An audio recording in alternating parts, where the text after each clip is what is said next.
are low. Quick question. How low? Mid to high twos. Mid to high twos. High twos, low threes, just depending on the scenario. Yeah. Crazy. Depending on who you are, you can get into the mids, but I mean, again, it's just in the twos. All you gotta do is say it's in the twos. In the twos. So now, I think also really understanding that those are your prime borrowers. You still are going to get a lot of borrowers who are in the low threes, sometimes the mid threes if you're in a cash out transaction, depending on your credit score, all that kind of stuff. So it's important. Or if it's a 15-year versus a 30-year, Important not to really go into all, just being very general. But yeah, let's just put it this way.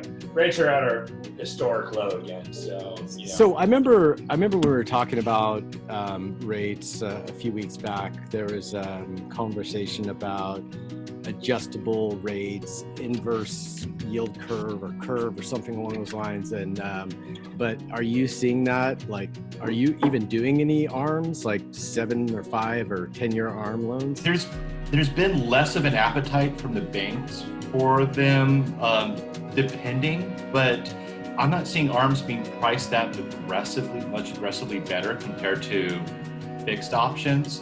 Sometimes it might be an eighth of a point, maybe that, and sometimes priced almost exactly the same as a fixed option. So it seems like, for the most part, 30-year fix, 15-year fixes has the greatest appetites.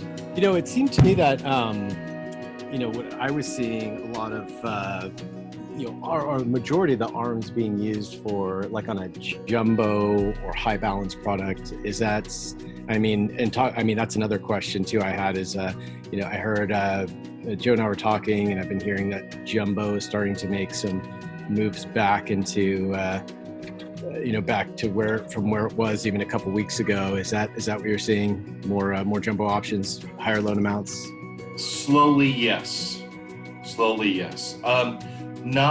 They're not as prevalent for refinances. I mean, there's still scenarios where it could work, but for purchases, first and foremost, yes. Okay. We have our own proprietary, and then also we're starting to see even better pricing from different big entities like Chase and what have you as well. Nice. Excuse me 1 second, guys. Yep. We're gonna put pause on it. Okay. So where Jumbo. where were we at? Jumbo. So Jumbo's coming back. That's a great thing. And things are starting to overall slowly come back into place. So the things that were taken away prior to the pandemic are slowly being inserted, as things progress. So things such as, the jumbo programs, some of the restrictions that were previously enforced on FHA, things like that, they just kind of tightened up. Credit scores, the debt to income ratio requirements for those are beginning to loosen. I don't have them all on the top of my head. I have a few basic ones, but for overall, things are just starting to get back to, I wouldn't quite say normal yet, but they're easing back from being as strict. Is that good? Fair to say, Matt? Definitely, and the predictability of the future. However, right now we are definitely seeing this easing, like Joe said, and also on your end as well too, Tim. Right? Aren't you seeing with real estate, like when it comes to doing showings and all that? Are you seeing a little more relaxation, shall we say? In terms of like the requirements and stipulations around what you can and can't do, is that? Yes. Yeah. Right now. It's interesting. So yes and no, and yes in terms of the county requirements, those have eased. And the reason I say yes and no is because some sellers simply still want the complete protocol of gloves, booties, of course face masks, and to have all surfaces either not touched or wiped down afterwards. So it's overall though, yes, you're right. It is easing up, and we're seeing it's much easier to go and show a property. I think too, just because of the adaptation of the the PED forms, and people are used to them now. They understand the verbiage, and they're just signing them, and get that this stuff, we just need to take precautions when showing property, and this is how we're going to do it. Bruce, how's it going? Welcome.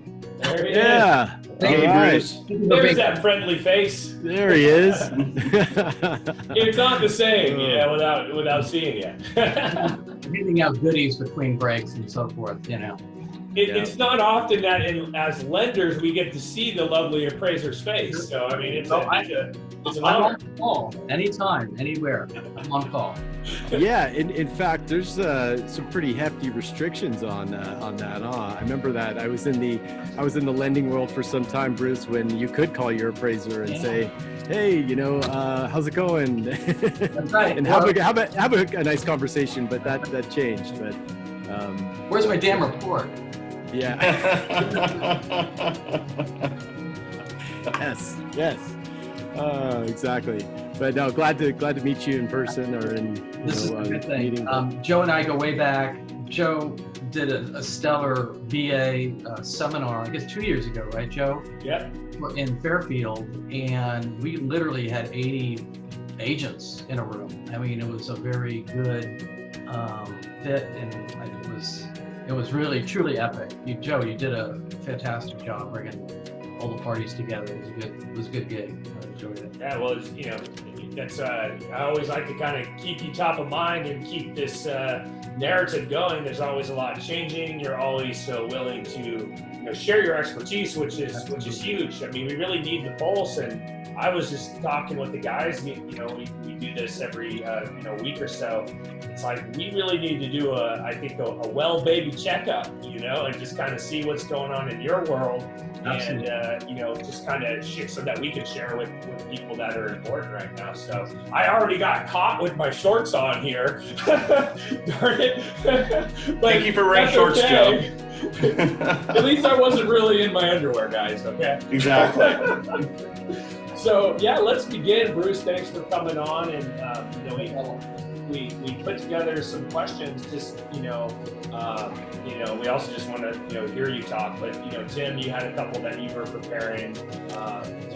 So you kind of go right into those. Love to hear from you, Bruce. Yeah, definitely. Or Bruce, do you want me to?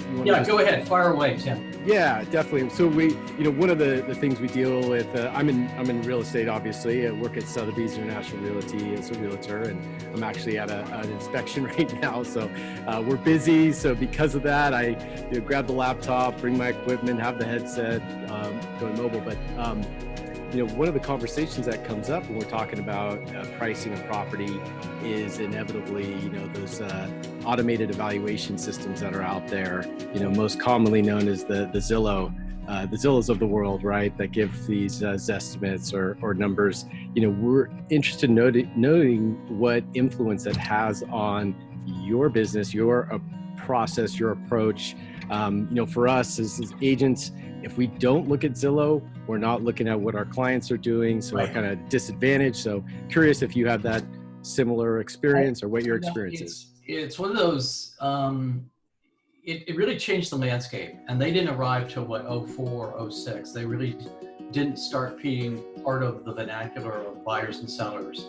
And so the problem for me is that because their algorithm is so, they've done a lot of good work, and I use it as a backup, because the same way you said, Tim, what are the buyers and sellers looking at? I also rely on Redfin and Trillia, and I don't know how you guys, I really, I don't know if Zillow has the latest and greatest MLS information in all their property profiles. And under my understanding, Redfin and Trillia actually do. And they've signed agreements with MLSs in order to make their listings more robust. And has Zillow's influences come up, you've seen each of the realty companies, Coldwell Banker, Sotheby's, Realtor.com, they want to be at the forefront. Realtor.com, I guess, really got caught, behind the 8 ball. So when Zillow started getting more aggressive and started being the default online tool for buyers and sellers, Realtor Realtor.com did this huge aggressive campaign, media, print, commercials, TV, the whole 9 yards. They even hired a spokesperson, Elizabeth Banks, you know who she is, big movie star and so forth. So they really kind of like, they tried to make it personal and funny and warm, you know, whereas Zillow is still kind of clinical, you know what I mean? So, I mean, I use the tool, I use it as a backup. I look at what other things are going on, but my first tool of choice is the MLS because it's got the realtors, the names, the numbers, and if I have any questions in terms of concessions or how big was this accessory unit or anything like that, it really makes it. The due diligence on my part is to find out everything I need to know about the listing and the sales I'm using in the report. So I really try and use the MLS as my primary tool, and Zillow is strictly a backup. I had a question for you, Bruce. When you are factoring in, you know, let's say you're doing somebody who had a seller concession recently and they were looking to refinance, how does that, you know, have an impact on somebody's refinance if they had gotten $15,000 back for closing costs on a purchase, but now they're looking to refinance maybe a year later? I'm seeing that a lot because of rates being at record lows. Right. So you're saying in a purchase transaction, if I was doing it, or let's say on a refinance transaction. Refinance. Right. I usually, a refinance to me is its own thing. You know, when I've got a purchase contract, usually I've got a purchase contract, I've got a sales price, I've got a date, I've got concessions that might be in there that I have to mention. When I've got a refi, there's none of those things are happening. None of the concessions or anything like that. The only thing that alarms me is if there's a concession on a sale that goes above and beyond, meaning 0% financing for let's say 150 or 200,000 as a second. That would be alarming. If they're just paying closing costs and doing repairs, that's fine. That's not a big deal. That's typical of the market. Got it. So if let's use an example, if you were doing a refinance appraisal and somebody had purchased a property where they had all their closing costs paid for them, would that, obviously the sales price would be higher, would now, like, let's use an example, somebody bought a price for, you know, for $575, right? And they had $15,000 back. A year later, when they go to do the, you know, an appraisal, is the fact that that buyer had concessions on that purchase taken into consideration at all? No, that's not, you know, that's past, that's gone. Right. That's so just the market data, correct? Yeah, it's just a piece of market data. That's it. Got it. When I'm researching comps, to get back to my earlier point, and I want to use a comp, and I see something with an alarming high concession, that, for instance, the most famous one is, Tim, in the realtor world, I've seen realtors not take a commission, right? In order to close the deal, or doing it for a friend. So that's 2.5%, right? So on $1 million property, that's 25,000, right? Right. So that's atypical, and I will mention that if it impacts the final adjustment or the final adjusted sale. Yeah, I've had appraisers call me on closed sales asking about concessions. I haven't been in a situation, fortunately, where I've negotiated any commission into that. Yeah. I mean, I understand how it could be leveraged or used to help close a transaction, but so that's interesting to hear that agents have actually thrown in their commission to make a deal work, which I understand. There's maybe. Happens at the high end. It doesn't happen at the low end. Very rarely. Oh, strange. Yeah. So more so for as a a personal purchase, or maybe something with incentive. Or partial. Agent gave back some of the commission or closed the deal. I see. I see it more consistently on high end properties where there's a lot. You can work the numbers, so to speak. On low track transactions, doesn't move the needle. Okay. Now, Bruce, what about the advent during COVID and all of that? Desktop appraisals. Have you seen an uptick of that? Yeah. Your thought process with all of this. So they've got this thing, where was it? It's the Fannie Mae sent out this big letter. I don't know if you guys saw it. Yeah. The LL 2204. Oh, So if you want to go look that up, it explains, the protocols that we as appraiser are up against. So basically, you've got Fannie Mae saying one thing, and these protocols may expire by the end of June or end of July, depending on who you believe. Here we go. Here's March 31, it was updated. And here's another date on this one. It was updated April 14th. So who knows how long these are going to stay in effect. But the answer is desktop. I did see a lot of orders come in for desktop. The VA did allow me, and I don't know how many of you guys do VA transactions or if it moves the needle. They allowed me to take photos from the owner, insert them in the report, to me disclose how I came to rate the condition of the property, and then I just measured around the outside, put in the public record, and they were good to go. And as long as I put in the word exterior at the top, that was a good thing. A lot of lenders, particularly Quicken, you have to ask for permission to get a downgrade. So literally, they'll order a 1004, they'll want an interior. For instance, I had a fourplex, and it was weird. It was 4 on a lot in Sonoma, which is kind of rare. And so that means I'm dealing with 4 houses, small, 4 sets of renters. I don't know how many to a room, right? And I just said, hey, this should be done, even though you're wanting a 1025, right? The 2 to 4 unit, this should be done as an exterior only. And you, the realtor or the homeowner would give me pictures, and they didn't go for it. They accept my fee, but they didn't go for the downgrading. Now, I don't know if that's a lender call or a mortgage broker call. Usually the lender is having a far more influence over this than the mortgage broker. Got it. Very interesting. Interesting. Thanks, Bruce. So Bruce, when you say the lender is having more influence, they may get a request and then take it to an underwriter or run a automated and then decide from that point, like, okay, based on this degree of accuracy or location of the property or geographic area, they may say yes or no. That's it. See, I don't know what parameters are seeking. Now, could it come down to the person's getting cash out, or their credit is okay but not great, or they're getting higher than an LTV than 80%, maybe a 90 or 95%. So it all relates to risk. So if they think they can get away with a lower product, meaning less than an interior inspection, I think they'll go for it. But again, Joe can speak to what is Loan Depot's protocol. Have they authorized desk, evaluations during COVID?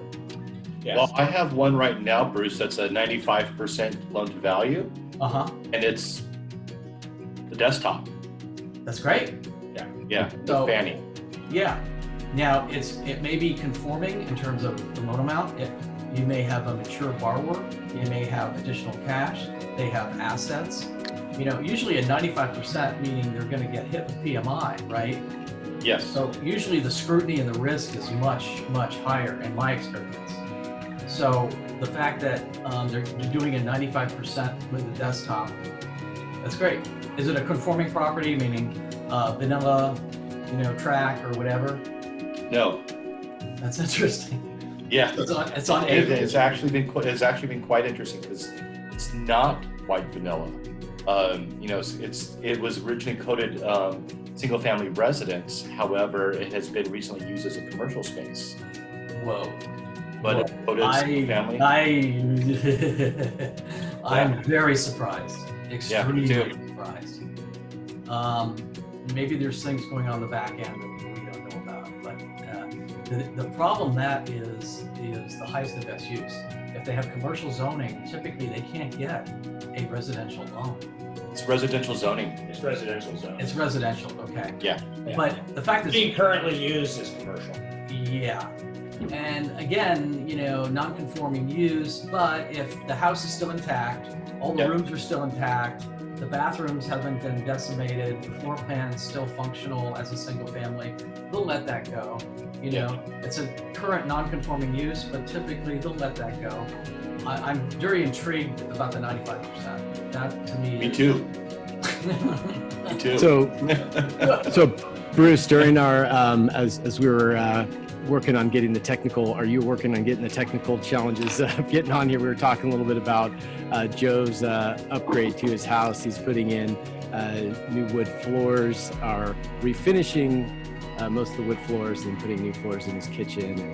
And he's doing a great job. I was actually by his house last weekend, but remodels and home upgrades are a really important part of getting a house ready for sale or just enjoying a house, right? So what do you see, and I know this can be a challenging one, but what do you see as the most valuable upgrade in terms of like a dollar for dollar for how you quantify that on an appraisal, upgrade or remodel? Yeah, it's a great question, by the way. So instead of the what, I focus on the how. And what I mean is, how did they do the upgrades? Did they do it themselves? Did they hire?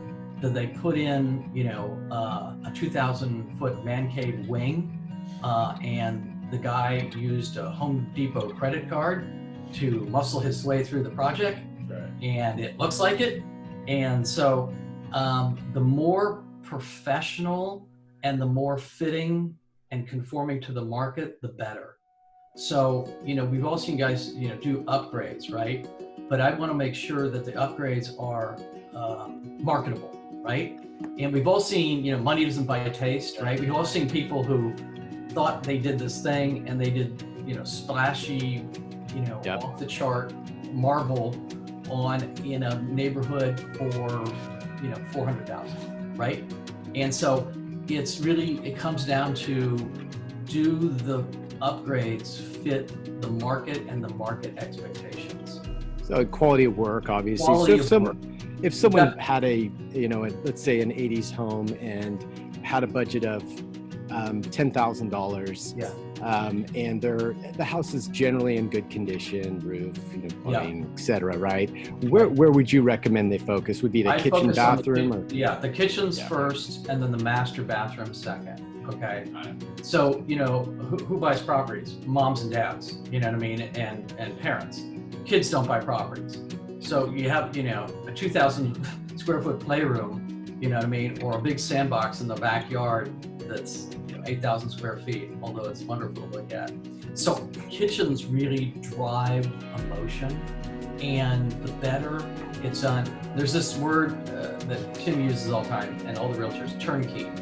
If somebody can walk in and just bring their boxes and their stuff and move right in, that rocks the market.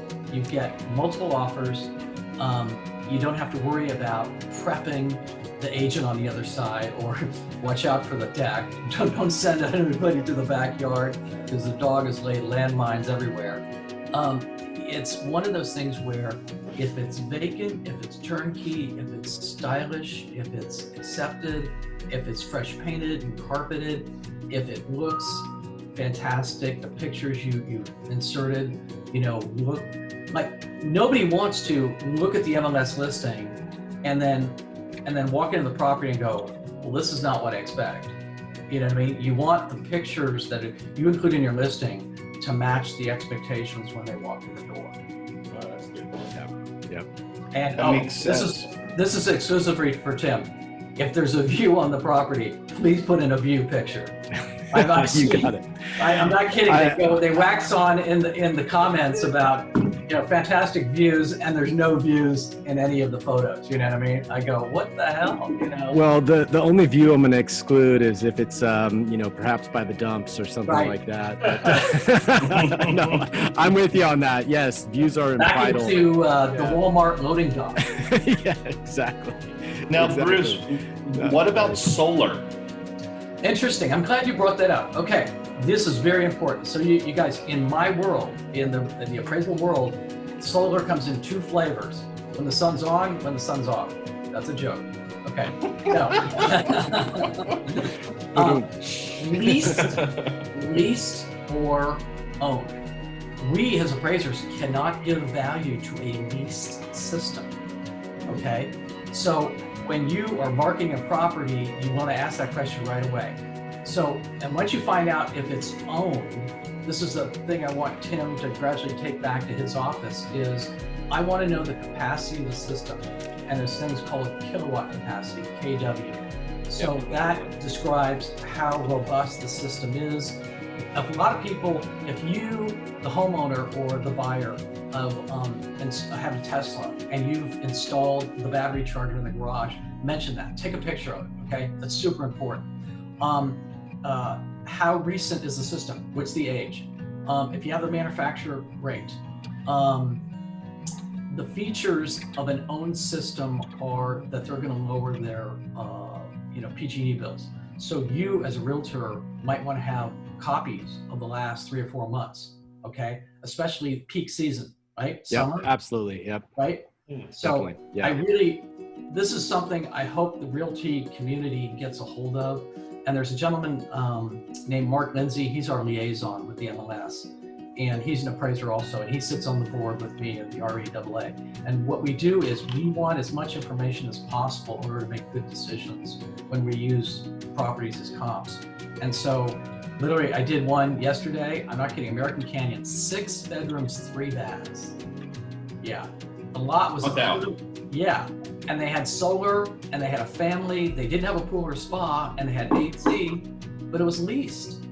And given the capacity of the system, it could have been worth as an adjustment between 5 and 10,000 or between 5 and 15,000. So solar is gradually getting a hold in the marketplace. It rocks, it's a great carrot for buyers, okay, or for you as a listing agent to tell the system. Example, here in Petaluma, extreme, but it's a good story to tell. High-end house, okay, 5 bedrooms, 3 baths, 2,700 square feet, 3-car garage, right? They had solar, the seller had solar on the roof, right? It was a leased system, but guess what? The sellers went into arrears. They hadn't paid the mortgage in over 2 years. They hadn't paid the lease on the solar in over a year. And when the buyers came along saying, "Oh, we'd like to, buy, the system. We know it's leased," and the seller, meaning the leaseholder on the solar system, said, "That's fine. It's 90 grand." And ouch. Yeah, and because you know what, they were trying to make up for the arrears on the leased solar system in one fell swoop. And as a result, the buyer said, "Get out of here." And literally, it was 2 blocks from my house. They came from Solar City and they ripped off every panel off the house. And they had blanketed this house, 2 stories. And I talked to the foreman. I said, "What are you going to do?" Because we're going to take it back to the Nevada. We're going to recondition the panels and we're going to put them on another property. Wow. Yeah. Very interesting. Wow. So. That makes sense. Yeah, it does. It does. Yeah, We have to navigate the Skype program carefully. I mean, that's something that I don't know if you're familiar with. Right. Yeah. So that's. I mean, I've had, fortunately, the properties that I've sold and listed that have solar, majority of them have all the information. But what I think is important to do is to also get have them inspected, because they do diminish in their productivity, and knowing their actual output versus when they're installed versus where they're at now. So it's a big, can be a big difference. So it's important. Yeah. And So thanks for that reminder. Today are performing more robust and more efficient and they're cheaper. So if you've got a 10-year-old system, I would say it's done its life. It's beyond the majority of its economic life. Yeah. Now, I've seen systems installed where I didn't quite understand why. I did a 1-bedroom out in Marshall. I'm not kidding, guys. Marshall, like between Tamales and Point Reyes. Oh yeah. And the guy. Did you have some oysters? Say again? Did you have some he had a dock. He had a dock and a bayfront view, but he had a 6.3 kilowatt system on a 1-bedroom house. It didn't make sense. You know, it's like way over capacity.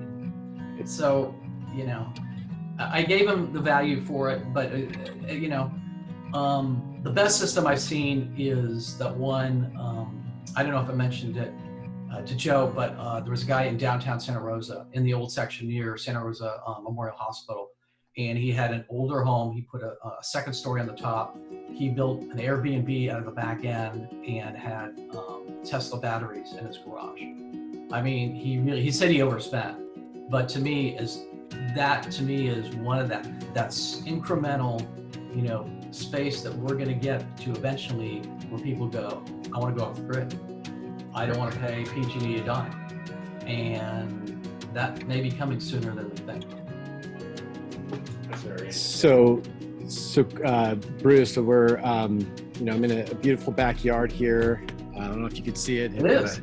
A nice Wow. pool. Good summertime. It's a thing we're working on. Like I know, isn't that great? cool. I know. I love the little Baja bench there. No, and it's places to awesome. sit, hang out. But curious, you know, and we're in wine country. Obviously, a lot of second home buyers that come to this area. They want to lounge by a pool. We also have a lot of buyers who are move-up buyers, and they don't want a pool. We find that we get this, you know, kind of extreme one way or the other. It's like they're all in, or they've had a pool, they know the expense, they don't want to deal with it again. So, Right.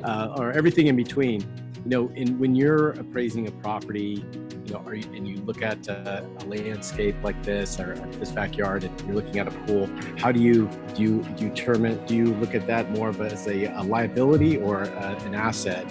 And how does your own opinion, I guess, influence that? It's a really good question. So the very first house I ever bought was entry level, and it had a pool. And to me, that is the dilemma.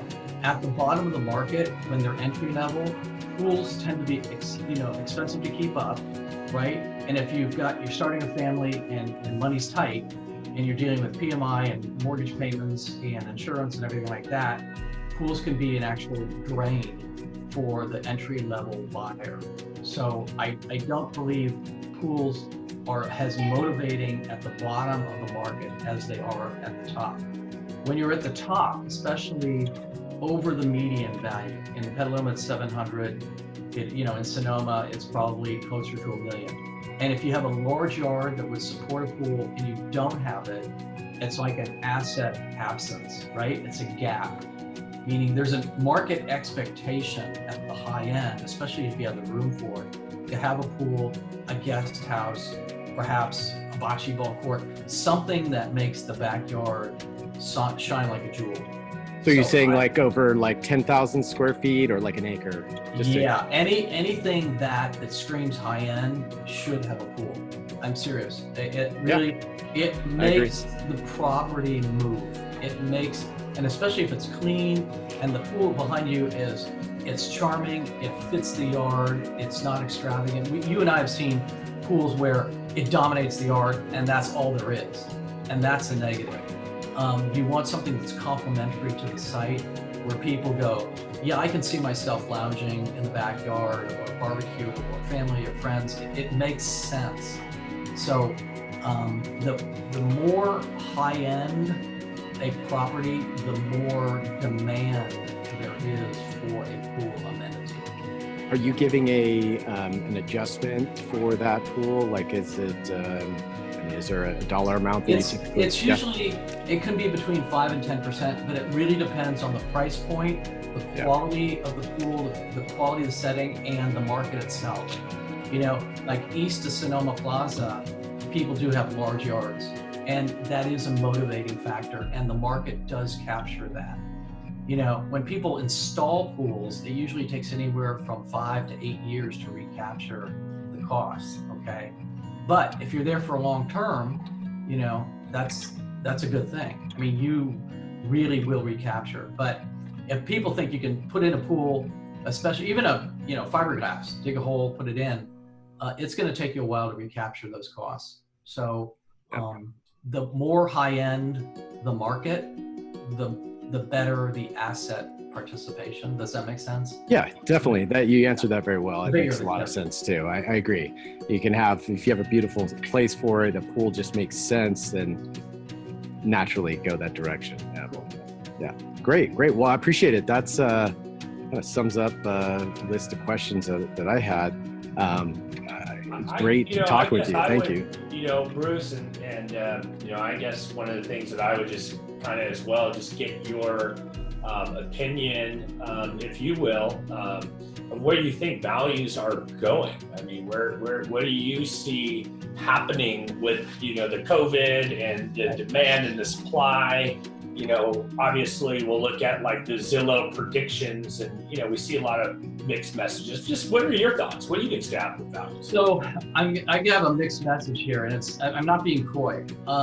Right now we're only in month 3. Really, when you really get down to it, we're really only in the first or second inning, to tell you the truth. I mean, the price has pretty much stayed where they are.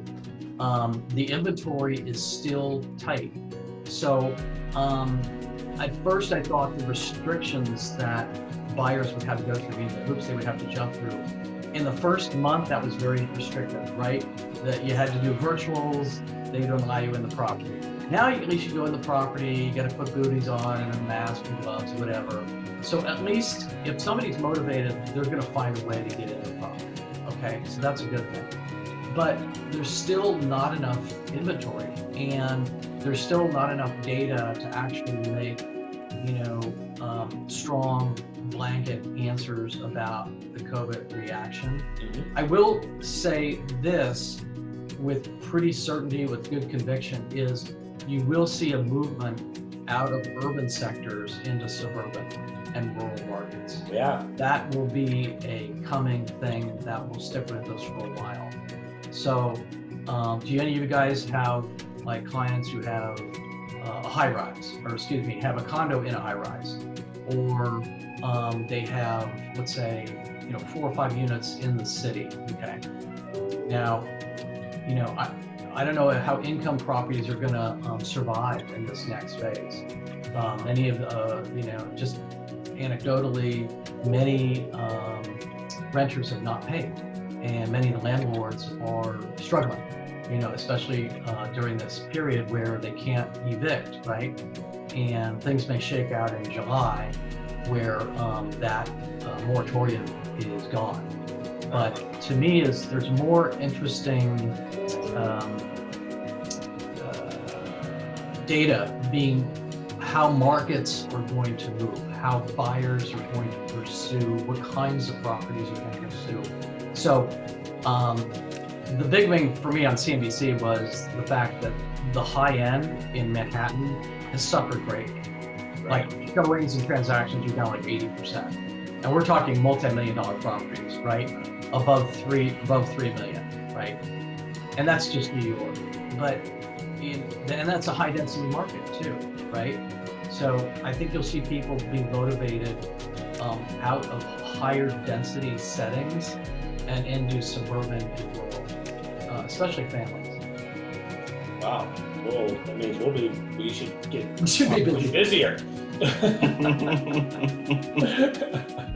Well, that's great. Well, Bruce, you've been doing this for a long time, and I know that you don't only just do appraisals for the banks, but you really have your specialty. So I know we didn't really actually start off the video with that, but just tell us and kind of the audience here, a little bit about yourself as well.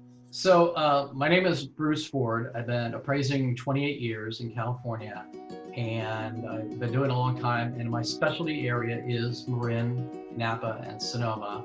I actually grew up in Marin, and I spent 6 years in downtown Napa for World Savings. So I know that market very well, and I live in Sonoma County currently. But I do specialize. In fact, I get called in to do what I call non-lender transactions, where perhaps an agent is unfamiliar with an area and they need a pre-listing appraisal, right? Maybe it's this acreage, maybe it's view, maybe it's custom, okay?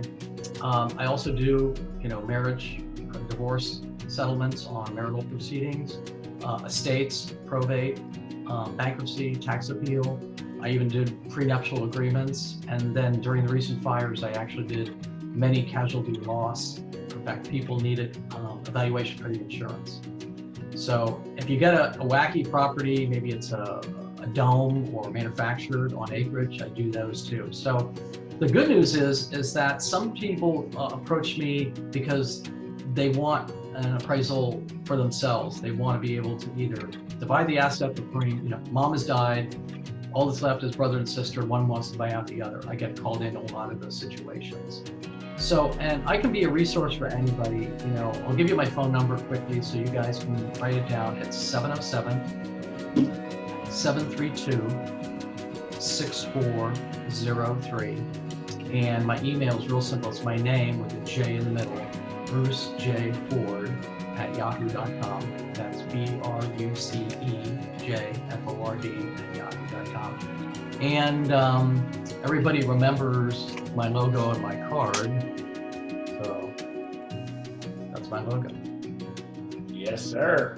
Well, you are one of the, you have been so kind always with your time and your expertise. And, I just can't tell you how much I appreciate that, because we need people like yourself. And I think it's just, we want to spread the message and, keep our conversation going. It's interesting to get your perspective. Absolutely. Well, and, I just would kind of leave you with, a quick question of my own curiosity. Yeah, with all these, are you getting like a lot busier here with all these? I am. You I are. am. It's like that. I just mentioned that non-lender. That's like a third of my business. Yeah. So my name just goes out there because I've been doing it a while, and people call me up and I said, "Where'd you get my name?" And they'll say, "Bup, bup, bup." And I go, well, "I haven't heard from that guy in 2 years, but I'm glad he recommended me." So I just have a high profile, and this is my philosophy as an appraiser and as a professional. I always want to give my clients more than they expect. I always want to deliver above their expectations. And I want them to be included and educated about the appraisal process. What I do, how I do it, how I collect data, and so forth. It's not like it's just arrive on the property, take a check, go away, and then build a report. I don't want any of that. I want to be able to look the client in the eye, explain anything that's questionable so that they have a clear understanding on what the final report product is. So that, to me, that rocks my world. I want to make sure that I'm a value add to their management. And I get called by a lot of CPAs and attorneys too to help me out on those situations. Nice. Yeah. Do you have somebody helping you? I do. I have an assistant. He's out right now, but he'll be back on Friday. So he's well needed. And then the reason for the poster behind me, that's UC Santa Barbara. And I just went, that was for the virtual ceremony last Saturday. Nice. My son, Jeremy, just graduated with a degree, a bachelor's in electrical engineering. Oh, wow. Congratulations. Wow. Yeah, fantastic. Yeah. Smart kid. Proud moment. Exactly. He'll be able Let's take after his mom. That's good. I like that. I don't want to become an appraiser. He at least, he'll be employed, or he's employable. Let's say that one. Yeah. So, you always see there's boomerang children where they graduate college and suddenly they're in the basement, 2 weeks later, Exactly. That's awesome. Yeah. How do you put a valuation on the basement for the? We need to make an adjustment there. Oh boy. Well, Bruce, hey, I really appreciate your time, man, as always. And Definitely. Thank you, Bruce. Thank you, Bruce. And gentlemen and ladies and gentlemen, anybody who's watching this, let me know if I can help you in any way. And even if it's just a quick question about process or FHA, or if you think a property is going to qualify, or VA questions, anything, I want to be able to be in the real estate community, has to be a resource. So don't be afraid to reach out to me. Fantastic. Absolutely. I can 100%. Definitely. Thank you, Bruce. You're the man, Bruce. Thank you so much, Bruce. Yeah, All right. awesome information. Great time. Great connecting with you. Thank you again. Thanks, Appreciate it. gentlemen. All right. See ya. Bye, guys. Take care, all.